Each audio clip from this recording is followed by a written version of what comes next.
positive reinforcement. If you're sharing this podcast, remember use hashtag PRPod to get the word out there. This is episode 8. We're coming in on episode 9. And it just so happens that the Halloween episode will be episode 10. Can't wait. Super excited. Am I too quiet? I feel like the mic's further away than usual. So bring it up a little bit here.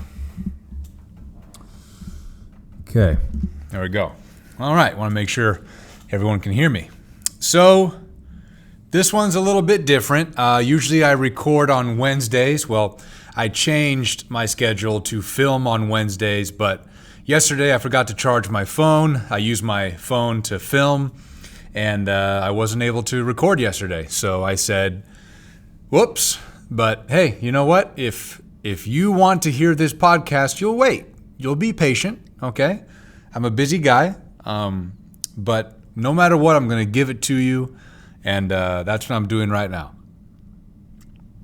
What makes today even more, not special, just different, filming it at lunch right now. Usually I film after school, but now I'm filming it at lunch.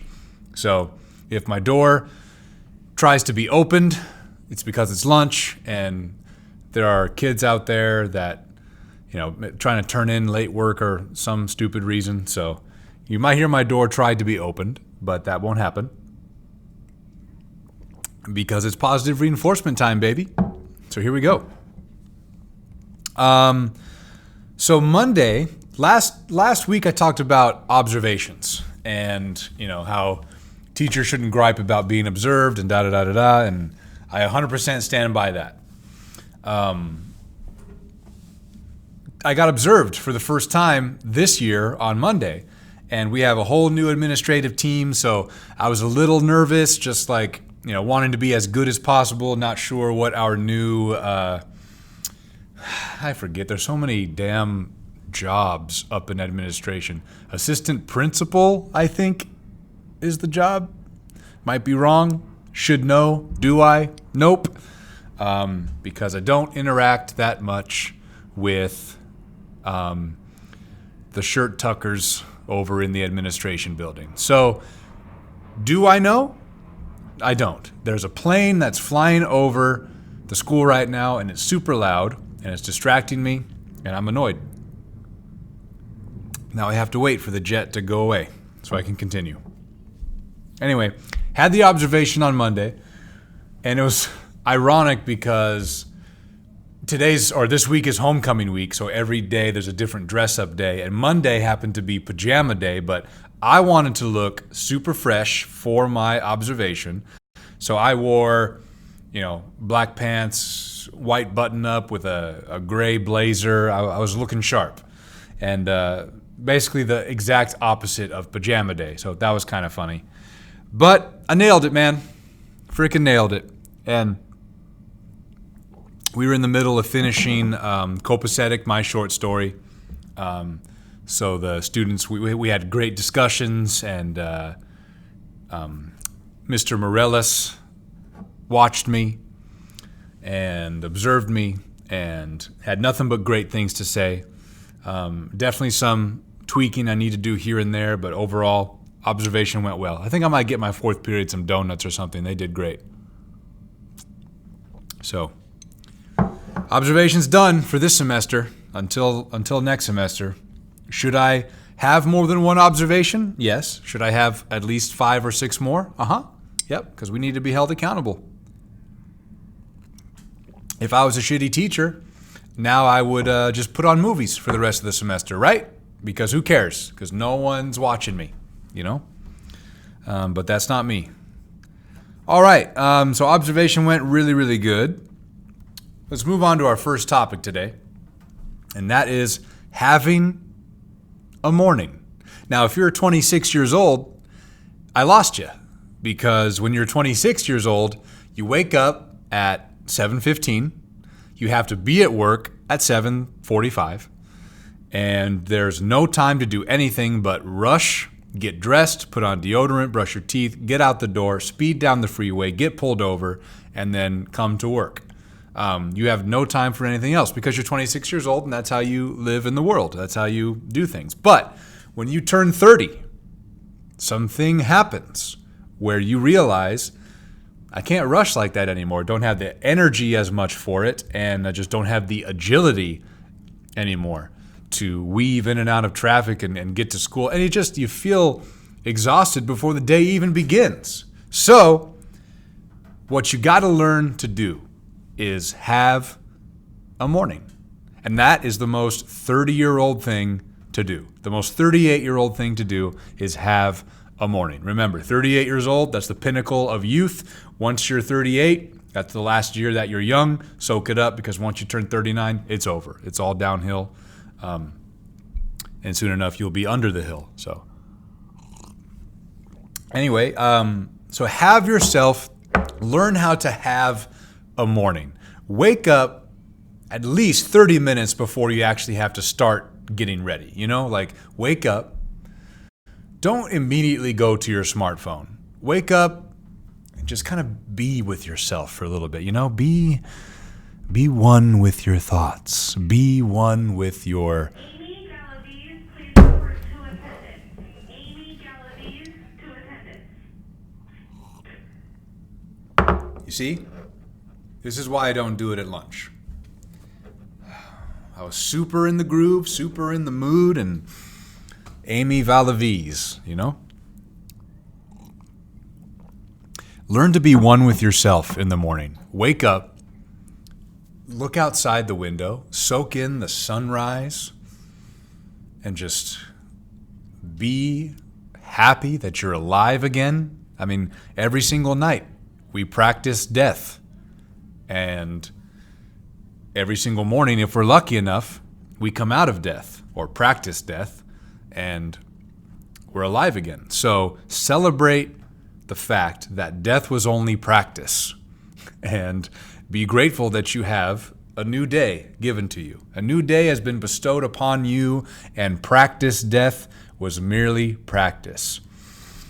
Have a morning to celebrate that fact. Get up, look outside, soak in the sunrise, make some coffee, turn on the news if you'd like, and then you can jump on your smartphone, check your social media, check your emails, do all that stuff. And then 25 minutes down the line, now you can start putting your pants on, putting your socks on. Also, by the way, that order was completely wrong. If you put on your pants first, then your socks, you're a psychopath. Please, if you do that, you are missing out on utter joy. There's no better feeling than putting on your socks first and then your pants. Such a good feeling, especially if those socks are brand new. Oh! There is not much better in life than that. Put it on your socks first and then your pants. That's an experience.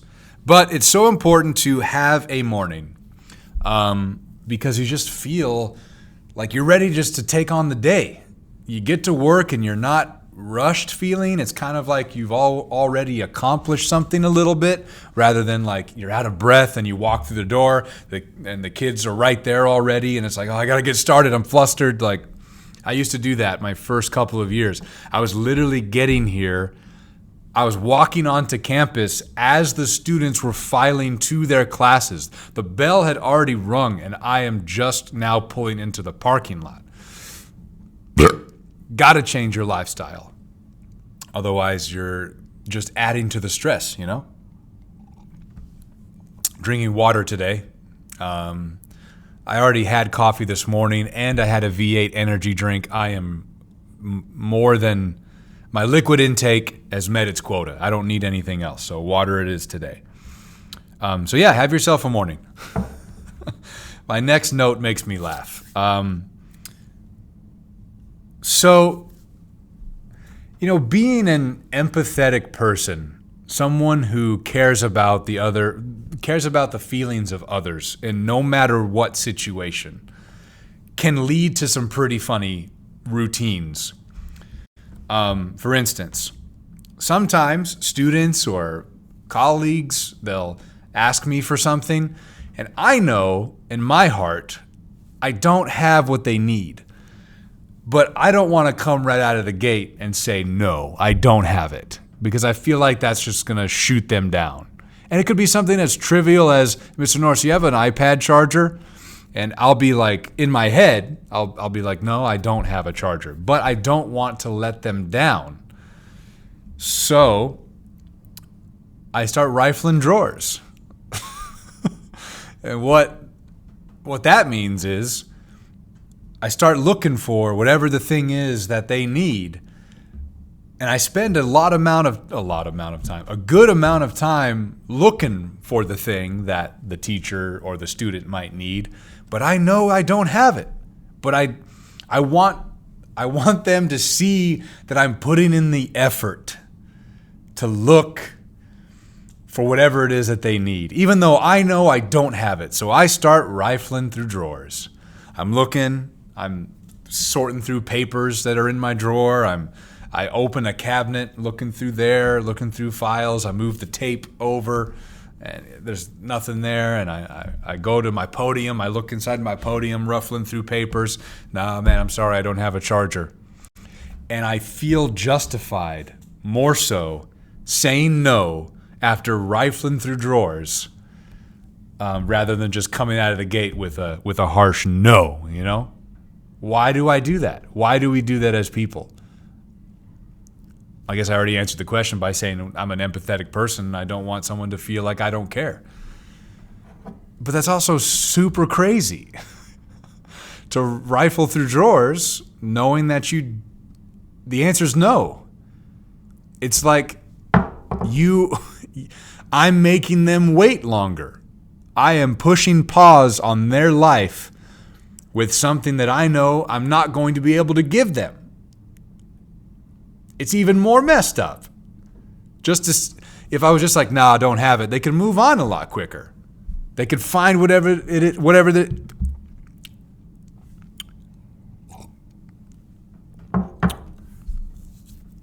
they can find whatever it is that they're looking for a lot quicker if I didn't do my rifling drawers nonsense. Another funny example, Mr. Bacon. By the way, I bring up Mr. Bacon every single episode, and I'm sure there are many of you that might think Mr. Bacon's not a real person. And you know what? If you want to think that, then you can think that, okay? Because Mr. Bacon's real. Anyway, Mr. Bacon told me a pretty funny story the other day. Some kid mouthed off to him, and Mr. Bacon was going to call security and like write up a referral or something. And he started rifling those drawers, man. He didn't know what to write down. He didn't know what to fill out.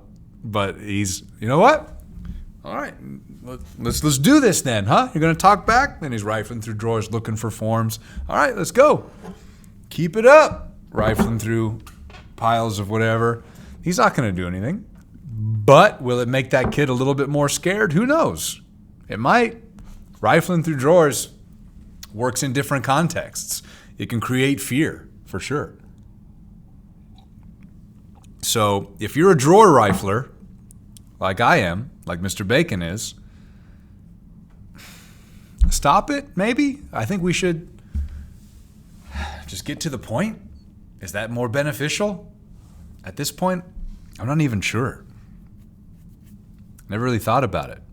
That's what we do on this podcast, man. We bring up the, what's the word? Superfluous? We apply meaning to the superfluous. God, that's a stupid word, huh? Superfluous. Can't say that quickly. Superfluous. I did it. All right. First, really serious topic here. I was thinking the other day. I was reflecting on my music and the stuff that my band has been putting out. And we recently wrote a new song that is super different compared to our other songs. And I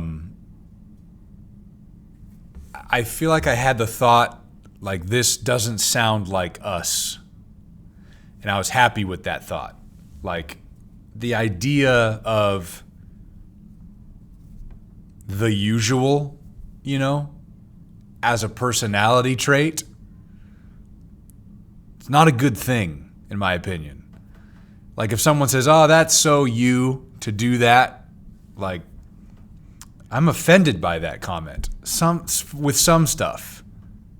Like have an identity, right? Have a person. See, someone's trying to open my door right now.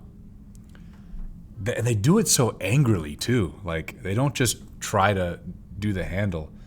They freaking like pull at it.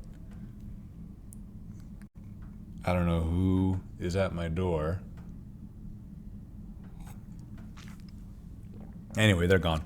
But with certain things, like, yeah, it's important to have an identity and like, yeah, that's something Mr. Norris does. That's cool. But there's also some stuff where I feel like I'm losing everybody here. Let me gather my thoughts here.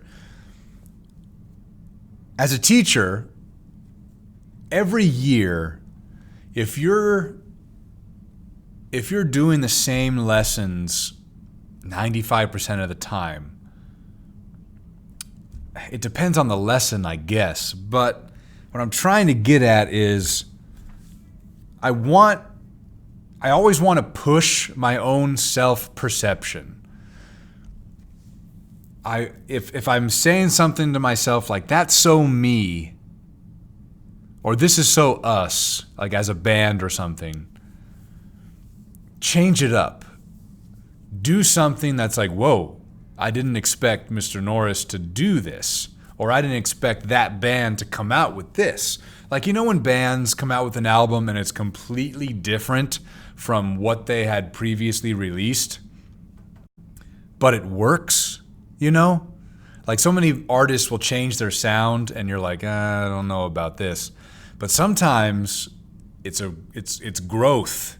It's maturity in action, right? There's a band I really love called Brand New, and every album that they've put out, they have evolved with their sound, and their album sounds completely different than the previous, and it has just worked. I feel like we need to apply that to our lives in all different sorts of ways, specifically as a teacher, you know, like if there's a particular lesson that you're doing that you're just not that thrilled about, like push yourself. Push the envelope of what it means to be Mr. Norris. Like, up the game.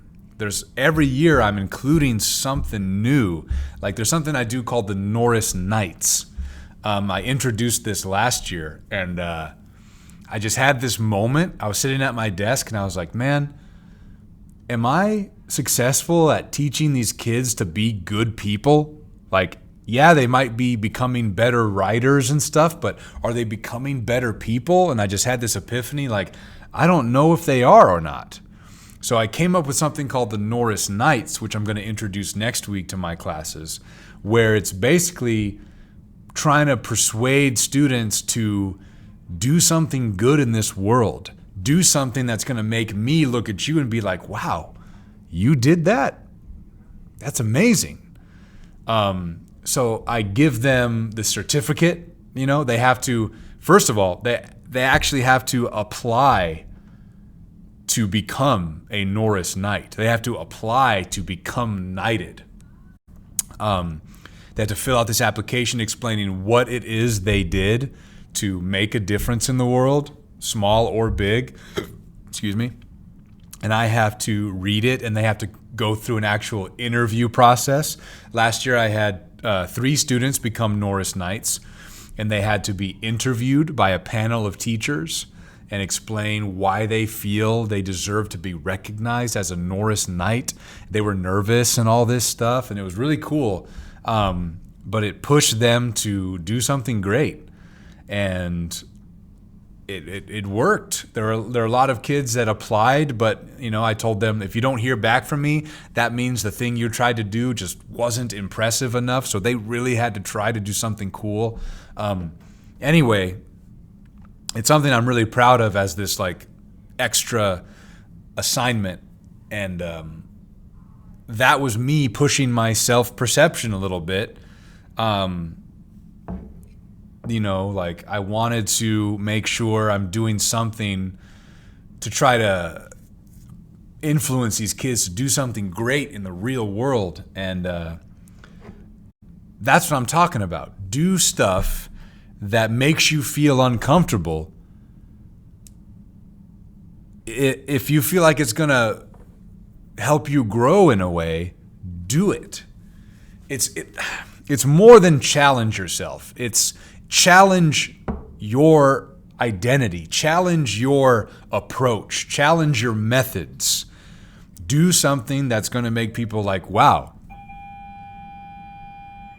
I didn't know Mr. Norris was capable of this, or I didn't expect Mr. Norris to do something like this. Do stuff that makes people look at you and be wowed, you know? Challenge your own self-perception. Bottom line. I think I got the point across. I feel like I didn't, but I think you get what I'm saying. Well, that was the bell that just rang, so students are going to class. But hey, man, it's 21 minutes in. We still got at least 5 minutes to cover, so let's do this. The Men of 300 bathroom. Who took the terror? We still don't know. Will we ever know? I don't know. But interesting development, actually, with the terror. Mr. Williams, who is in our WorldLit PLC, just so happened to bring up the terror at our PLC meeting yesterday morning. Coincidence? I think not. So we're going to be investigating him a little bit more closely. So we'll keep you updated with that. Next, though, a new addition to the 300 bathroom, to the Men of 300 wing. We now have a vape detector. Vaping has been more of a problem on campus lately with students, and there was talk of putting up new cameras around campus to try to catch kids, you know, vaping and all that. So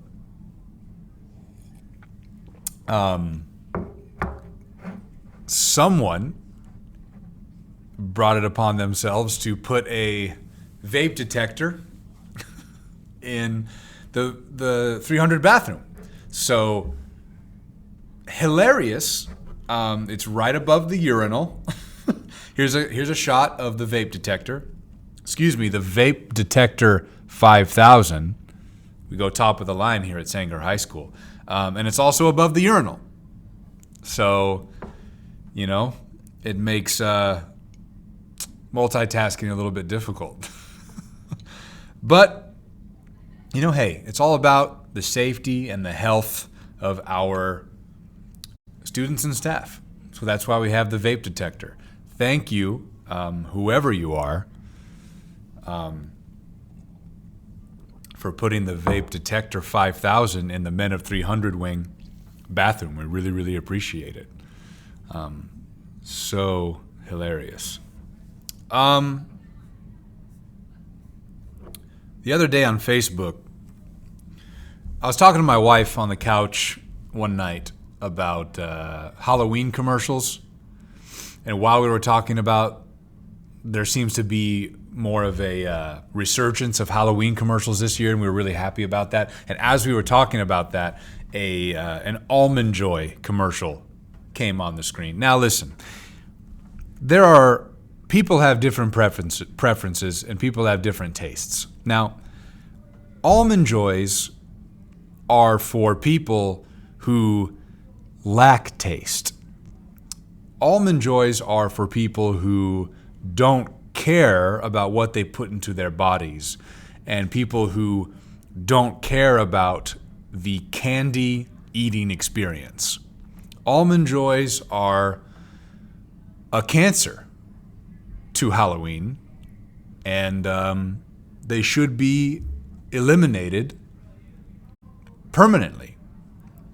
Almond Joys and Mounds are absolutely disgusting. Now, what I said to my wife was, I would gladly eat black licorice over Almond Joys. Does that mean I like black licorice? No. It just means I would gladly eat it compared to Almond Joy. I decided, this might be kind of funny. I'll post it on Facebook. And oh man, the shitstorm that came after that was hilarious. And guys, this is what I'm talking about having a family away from family. 90% of those comments I got back were all from my coworkers. It was like a Tuesday night, and it was hilarious. Like, seeing how close I am with my coworkers, I saw how close I was with my coworkers by seeing all of their funny responses. You know, all the people that claim that they like Almond Joy, firing back and clapping back at me was super funny. And it's those little moments that we got to cherish, you know?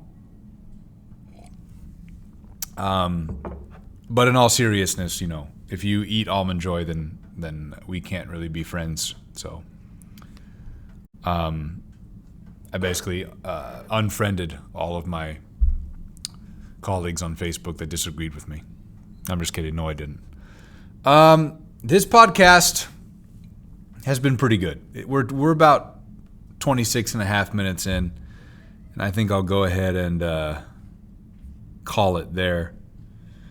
This Saturday, $1 Underwater, my band is playing at Zach's Brewery, 8 o'clock. Be there. It's going to be a fun show, all ages.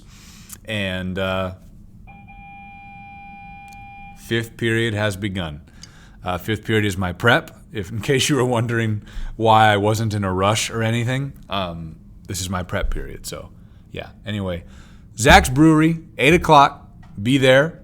We're going to be playing all original material. Practice is actually today after work, so we're going to fine-tune everything and get ready. Super excited. And it's free, by the way. I'm not sure if I mentioned that or not, but it is free, so make sure you're there. Okay, guys. We got one more episode next week, episode 9, and then episode 10. We will... It'll be a good one. It's going to be Halloween. It'll be the 10th episode. It's going to be special. I don't know. It's going to be... I don't know. I want to do something different for Halloween. I'll definitely be dressed up in my costume, so that'll be different. But I want to do something else. I don't know. I'm not sure. Teachers, do you do anything special for Halloween? I do. I'll be sharing all of that on the Halloween episode. But do you do anything different for Halloween during your class? During your instruction? Let me know. I want to hear what your ideas are. Then I'll share mine on Halloween Day. I love Halloween time. It's 2 weeks away, and we got to start soaking up Halloween, man. It's going quick.